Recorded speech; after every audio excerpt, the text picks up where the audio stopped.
Olá, bem-vindos a mais uma análise aprofundada aqui no nosso espaço. Hoje, o nosso foco é um documento-chave para a segurança pública lá no Piauí, o Estatuto da Polícia Civil. A gente está falando da Lei Complementar número 37, de 2004, mas já com todas as atualizações, né? Até a Lei Complementar 318, de julho de 2025. A ideia aqui é destrinchar a estrutura, as funções, as regras dessa instituição tão importante. Exato.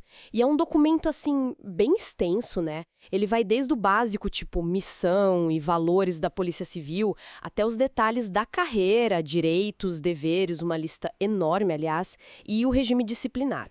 Vamos ver como essa lei tenta organizar, tenta dar um norte para a atuação da polícia lá no estado. Perfeito. Então, vamos lá, vamos mergulhar nesse estatuto e ver o que tem de mais importante, de mais interessante para a gente discutir. Para começar, o que o Estatuto diz que é a Polícia Civil do Piauí? Lá no artigo 13, ele define, né? Isso, diz que é uma instituição permanente, ligada ao Poder Executivo, mas, e isso é crucial, ela é auxiliar da função do Judiciário. E tem um detalhe importante, tem que ser dirigida por um delegado de polícia de carreira. Ah, interessante essa ligação com o Judiciário e a exigência de liderança de carreira. Pois é, mostra uma busca por profissionalismo, por uma certa autonomia técnica, né? Mesmo estando no executivo, e a chefia maior, o delegado-geral, quem nomeia é o governador, claro, mas ele tem que ser escolhido entre os delegados da ativa, estáveis, e fica subordinado ao secretário de Segurança. Isso foi até atualizado em 2023, né? Sim, lembro dessa atualização. E tem outras figuras ali, o adjunto, o perito geral. Exato. O delegado-geral adjunto para auxiliar e o perito-geral, que é quem comanda o Departamento de Polícia Científica. Também precisa ser um perito estável da carreira. Certo. E a missão? Qual o papel oficial dela? O artigo 4º, que também foi atualizado, define como agir na defesa da sociedade, né? Exercer as funções de polícia judiciária, investigar crimes, exceto os militares, claro, e também promover a ordem pública, o básico da investigação. E ele fala em pilares, em valores, né? O artigo 5º? Fala sim. Os pilares são hierarquia e disciplina, e aí vem 5 valores essenciais: ética e probidade, respeito aos direitos humanos, efetividade, compromisso social e inovação. São, tipo assim, a declaração de intenções, né? O como eles deveriam cumprir a missão. Esse ponto do respeito aos direitos humanos é sempre destacado, né? Mas será que o Estatuto traz mecanismos para garantir que isso aconteça na prática? É uma ótima pergunta. O Estatuto define muitas regras, muitas proibições e tem a corregedoria para fiscalizar. Mas a gente sabe que transformar o valor escrito em prática diária depende de muita coisa, né? Cultura, treinamento constante, controle externo também. O Estatuto dá a base. A efetividade disso, bom, aí já é outra história. Vale notar que em 2023, eles reforçaram bem a divisão das atividades. Investigação de um lado, perícia criminal do outro. E a estrutura interna mais miúda fica para decretos, regimentos. Entendi. Vamos falar de quem faz parte da Polícia Civil hoje. Os cargos mudaram bastante, né? Teve uma lei importante em 2025. Mudaram sim. O artigo 6º traz a lista atual. Delegado de polícia, claro. Aí tem esse cargo novo, o oficial investigador de polícia. E o perito oficial criminal, que aí se divide na médico-legista, odontolegista e o perito criminal mesmo de outras áreas. E aqueles cargos antigos? Investigador, comissário, motorista. O que aconteceu com eles? Então, o artigo 7º coloca esses cargos num quadro de extinção. Quer dizer, não tem mais concurso para eles. E quem já está na ativa pode ser aproveitado nesses cargos novos, principalmente no de oficial investigador, eu imagino. Parece uma tentativa de enxugar, de modernizar o quadro, né, unificar funções, e a carreira segue aquele padrão. Terceira classe, segunda, primeira e a especial no topo, 4 níveis. O Estatuto também fala de uma divisão interna, né? Polícia Judiciária e Polícia Científica. Como isso se organiza? Artigo 9º, acho. Isso mesmo. A Polícia Judiciária, que, segundo os artigos 10 e 12, atualizados em 2025, é formada pelos delegados e pelos oficiais investigadores. É quem toca o inquérito, a investigação do crime em si, os registros, tudo isso. O delegado é o chefe ali, hierarquicamente falando. E a científica? A científica, que está no artigo 11, também atualizado, é composta pelos peritos oficiais. A função deles é fazer as perícias. Ela dá o suporte técnico para a judiciária. Mas o artigo 13, é claro, não tem subordinação hierárquica direta ali na operação entre peritos e delegados ou investigadores. Mas você mencionou antes que o chefe da científica, o perito geral, se reporta ao delegado geral, né? Correto. O parágrafo único do artigo 13, que foi atualizado em 2023, estabelece essa ligação lá em cima, no comando geral. É uma forma de tentar garantir a autonomia técnica da perícia, que é super importante para a qualidade da prova, mas ao mesmo tempo manter a coordenação geral da instituição unificada, né? Sobre o delegado geral. Faz sentido essa busca de equilíbrio. Vamos ver as funções de cada um mais de perto. O delegado, artigo 14. O que ele faz exatamente? Bom, além do que o Código de Processo Penal já diz, né? Ele preside os inquéritos, requisita as perícias, tem que garantir o sigilo das investigações, cumpre mandados judiciais, dirige as delegacias e tem essa função importante de zelar pelos princípios da polícia e pelos direitos fundamentais. Ele é o centro da investigação formal. É a autoridade policial, né? Exato, ele que conduz e formaliza tudo. E o oficial investigador de polícia? Esse cargo novo, o artigo 15 dá uma ideia geral. Dá sim. Fala que ele exerce funções de apuração, de cartório, de inteligência, de investigação mesmo.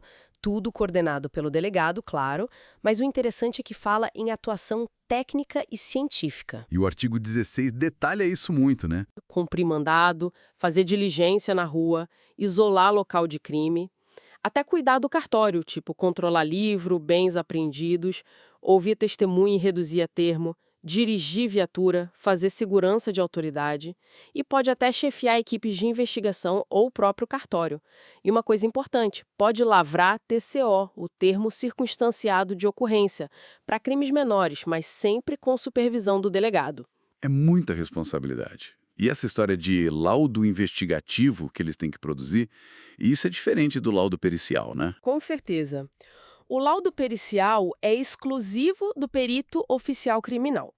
Esse laudo investigativo, mencionado nos artigos 15 e 16, parece ser algo novo ou mais enfatizado com a atualização de 2025. Minha interpretação é que talvez seja uma exigência de maior formalidade, maior qualidade técnica nos relatórios que os oficiais investigadores fazem sobre as suas diligências. Tipo, não é só um relato, tem que ter uma estrutura, uma análise, talvez para dar mais peso à investigação de campo que eles fazem. É um ponto interessante para se observar como vai ser na prática. E os peritos oficiais criminais. Artigo 17. Também atualizado. A função neles é bem específica e exclusiva: fazer as perícias criminais oficiais. Ponto. Isso inclui examinar locais de crime, objetos, fazer exames em laboratório e, claro, os exames nos corpos, feitos pelos médicos e odontolegistas em casos de morte violenta ou suspeita. E eles emitem os laudos periciais, que são aqueles documentos técnicos essenciais para a investigação e para o processo, quando requisitados pela polícia, pelo MP ou pelo juiz. Claríssimo. E para entrar nessas carreiras, o ingresso é por concurso, né? Sim, o artigo 18, atualizado em 2025, deixa claro: concurso público. E ele pode ser até regionalizado, né? Não necessariamente para o estado todo de uma vez. Exato. E não é um concurso simples, não. São várias etapas, a maioria eliminatória. Tem prova de conhecimento, que classifica e elimina. Prova de títulos, que só classifica. Aí vem exame psicopatológico, exame de saúde, teste de aptidão físico, o famoso TAF, uma investigação social bem rigorosa para ver a vida pregressa do candidato e, por último, o curso de formação profissional lá na Escola Superior de Polícia. E quase tudo elimina, né? Tirando os títulos. Quer dizer, passar na prova escrita é só o começo. Exatamente. Tem que passar em tudo, inclusive ser aprovado no curso de formação no final. O artigo 18, parágrafo 1º, diz que o curso também é eliminatório. E se o candidato for reprovado em alguma dessas fases, tipo no psicotécnico ou na investigação social, ele pode saber o motivo? Pode recorrer? Pode sim, o parágrafo 6º garante o direito de saber o motivo e de recorrer. Mas tem uma ressalva importante no parágrafo 7º.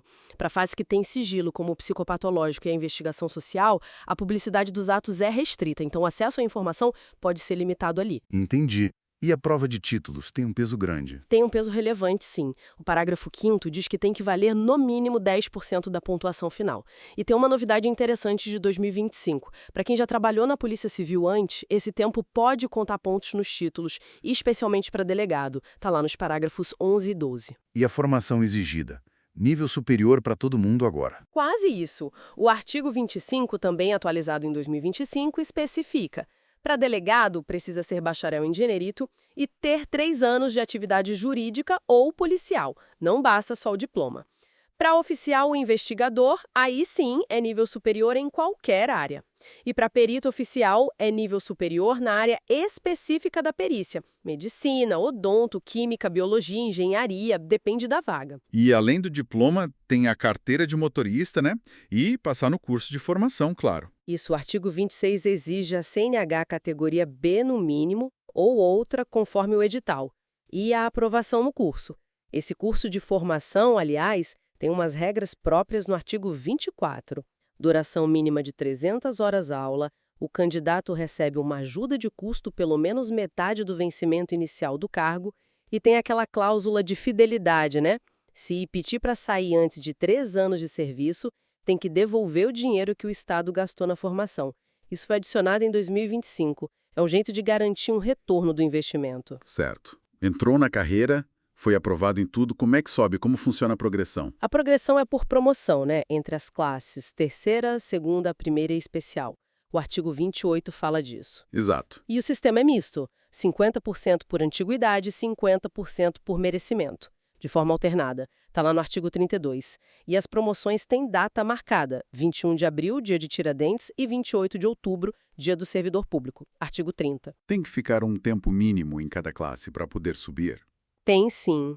O artigo 31, atualizado em 2025, define os prazos. 4 anos na terceira para ir para a segunda, mais 4 anos na segunda para ir para a primeira, e depois 3 anos na primeira classe para chegar na classe especial. E olha que interessante, se o policial levar uma punição tipo suspensão ou advertência, isso atrasa a promoção. Fica impedido por 1 ou 2 anos, dependendo da pena. É um jeito de incentivar a disciplina, né? Com certeza. E para ser promovido por merecimento, o que conta? Bom, além de ter uma avaliação de desempenho boa, o artigo 32 exige que o policial tenha feito um curso de atualização de pelo menos 120 horas. E para chegar na classe especial, a exigência é maior. Tem que ter pós-graduação lato sensu na área de atuação ou segurança pública. O merecimento em si, segundo o artigo 33, avalia a ética, a pontualidade, a disciplina, a capacidade, eficiência, os elogios, medalhas, um conjunto de coisas. E aquela regra para garantir que quem merece mesmo seja o promovido, né? Tem o artigo 34, parágrafo 2º, se o nome do policial aparecer na lista de merecimento 3 vezes seguidas ou 5 vezes alternadas e ele não for promovido por falta de vaga, na próxima vez ele tem promoção obrigatória. É uma garantia importante. E também tem previsão de promoção por bravura ou pós-mortem, em casos excepcionais, claro. Artigo 37. Entendido. Vamos mudar um pouco o foco agora. Direitos e deveres. O Estatuto detalha bem isso no título 4º, né? Quais direitos específicos ele garante? Garante vários. A jornada é de 44 horas semanais e se fizer hora extra, tem que compensar, artigo 40. Tem direito à alimentação no plantão, em dinheiro ou comida mesmo, artigo 49. Se o policial for preso provisoriamente, tem direito a ficar em um local separado dos presos comuns, artigo 51. A identidade funcional é um direito-chave que dá o porte de arma e acesso livre a locais que a polícia fiscaliza, artigo 53.